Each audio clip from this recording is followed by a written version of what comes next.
అస్మద్గురుభ్యో నమః. భగవద్బంధువులరా, ఇవాళ ఒక మంత్రం దేనికి అంటే ప్రత్యేకించి విద్యార్థులకి.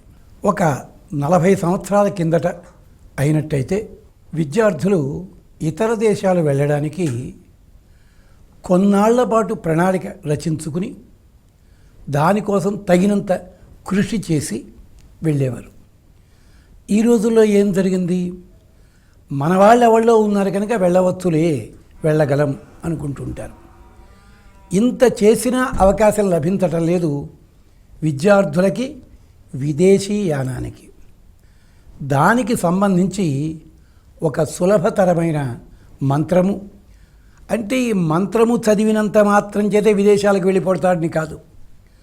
మంత్రము చదువుతున్నందువల్ల, మంత్రం జపం చేస్తున్నందువల్ల విదేశాలకి వెళ్ళడానికి ఇతనికి తగినటువంటి స్థితిగతులు ఏర్పడతాయి. అలాంటి సంస్కారం ఇతని మనస్సులో ఏర్పడుతుంది. అలాంటి మంత్రం ఇది. ఏమిటా మంత్రము? సర్వ విద్యామయాకార శబ్దాతీత నమో నమః. మళ్ళీ ఒక్కసారి. సర్వ విద్యామయాకార శబ్దాతీత నమో నమః. ఆ భగవంతునికి నమస్కారం. ఎవరా భగవంతుడు? ఆ స్వరూపమేమిటి? ఏ యథామాం ప్రపద్యంతే తాం తథైవ భజామ్యహం అనుంది. ఎవరెవరు భగవంతుణ్ణి ఏ రూపంలో ఎలా ధ్యానం చేస్తారో అలాంటి రూపంలో ప్రత్యక్షమవుతాను అని. ఇతర దేశములకి విద్యా సంబంధము కానీ ధన సంపాదన కోసం కానీ వెళ్ళాలి అంటే ఇక్కడ పెరిగిన వాతావరణం నుంచి వేరే వాతావరణానికి అనుకూలమైన స్థితి తనకి ఏర్పడి అలాంటి స్థితి లోపల వెళ్ళినట్టయితే క్షేమం కలుగుతుంది కనుక అందుకని ఈ మంత్రము సర్వ విద్యామయాకార. అన్ని రకాల విద్యలు స్వరూపమది.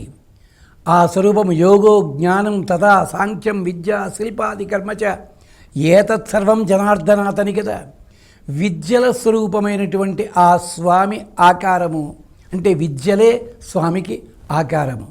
మనకి భగవంతుణ్ణి పైనుంచి కింద దాకా వర్ణన చేస్తూ ఆయన హృదయం ఏమిటి, చేతులేమిటి, కన్నులేమిటి, లలాటమేమిటి అంటూ 14 విద్యలతోటి వర్ణన చేస్తారు భగవంతుణ్ణి.